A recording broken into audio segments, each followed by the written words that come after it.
はい、こんにちは。それでは今日はシビックの FK7 のスプリングの交換ですね。先日からやってるこの FK7 なんですけども、新車なんですけど、車高をダウンさせたいということで、今回はスプーンのスプリングを使います。スプリングがこちらです。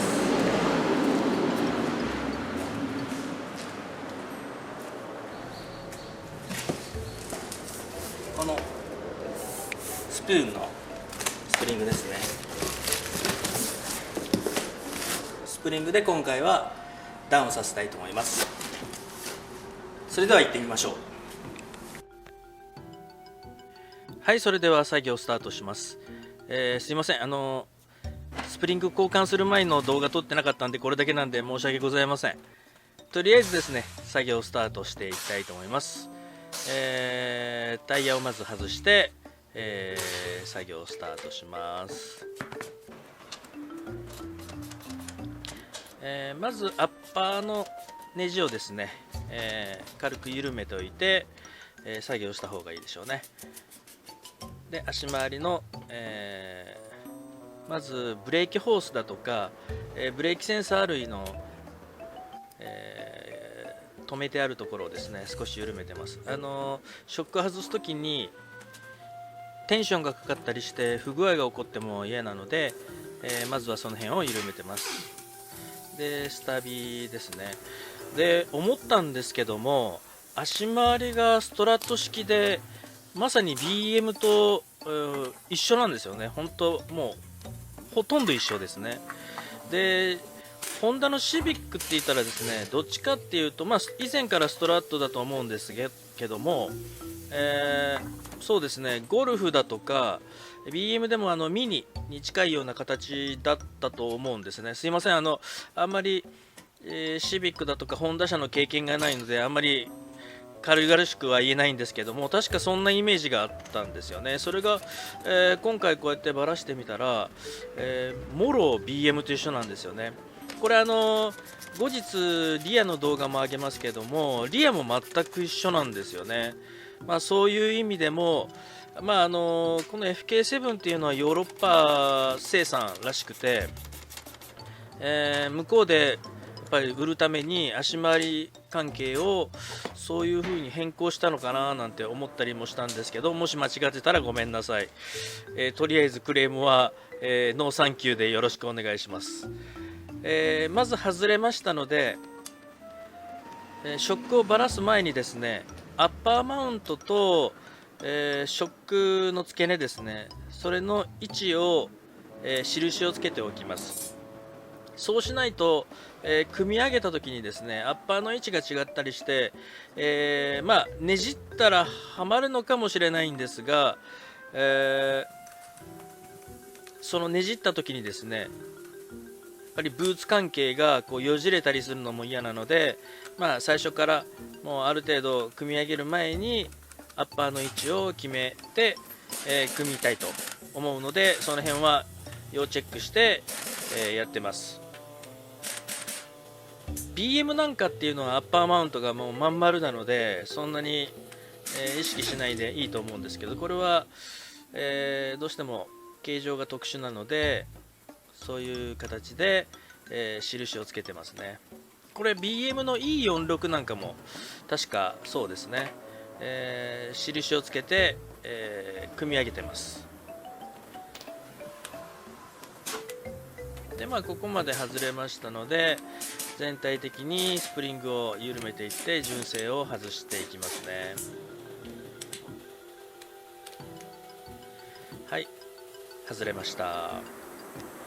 で、気をつけてもらいたいのはこのスプーンのですねショックは、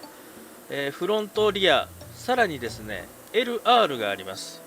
で、きちんと丁寧にやっぱりこの辺は、ホンダ車につけるというか、きちっと書いてあるので、すごく親切ですよね。で、次にですね、説明書にも書いてある通りにバンプラバーをカットします。確かですね、フロントが 20mm だったかな。これカットしないと多分ですね、底付きするからなんでしょうね。これをカットしますね。この辺に関しても昔 E46BM のですねなんかは足回りザックス書いた時にはよくバンプラバーをカットしてましたね。なんかそれとすごく似た感じがしてすごく懐かしいです。で組み上げていきますね。で組み上げる時も、スプリングをこう縮める時は全然構わないんですけども、やはり最初に印をつけた、その印に合わせるイメージでアッパーマウントをですね、組み付けていきます。でこのようにアッパーを組むんですが、その時に、印を、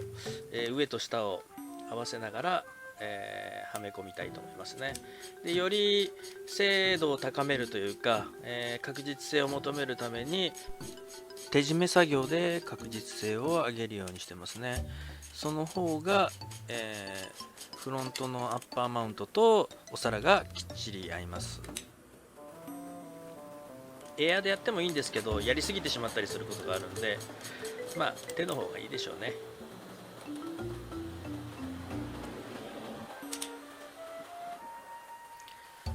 というわけで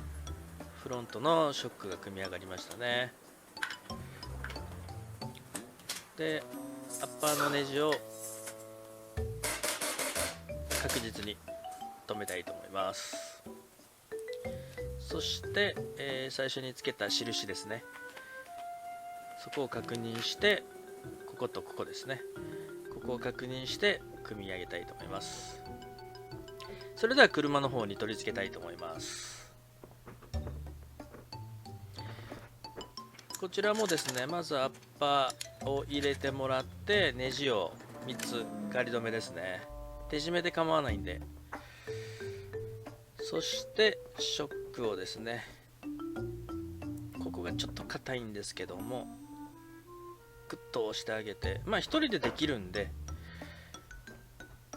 全然大丈夫なんですけども、でサポートのためにですね、ジャッキで下からこう上げてあげるとすごく便利ですよ。でジャッキで上げるときなんですけども、後ろにも爪がありますので、その爪を後ろにスライドさせてうまくはめるような形で上に上げていくというようなイメージですね。じゃないと、全部上に上がってきませんので、そこだけちょっと要確認ですね。であとはもうネジ2箇所です。この2箇所、スタビとショックの付け根の2箇所ですね、これだけ止めてもらえればもうバッチリですね。あとはブレーキホース類が止まってるネジ、これが 10mm だったかな、止めてもらえればもうほとんど終わりですね。あとはブレーキセンサーですね、ここを止めてあげて元に戻してあげると終わりですね。であとはこれで本締めをしていきたいと思います。いやー本当クリソツですね。もうなんか BM をやってるイメージ感覚になりました。それぐらいなんかよく似てますね。本当シビックって言ったら本当ミニとかゴルフっていうイメージがあったんですけど、いやますます好きな車になってきましたね。これ僕が欲しいぐらいです。組み上がりました。こんな感じです。それでは後日リアも上げますので、そちらの方で車高を確認してください。最後までご視聴ありがとうございました。チャンネル登録よろしくお願いします。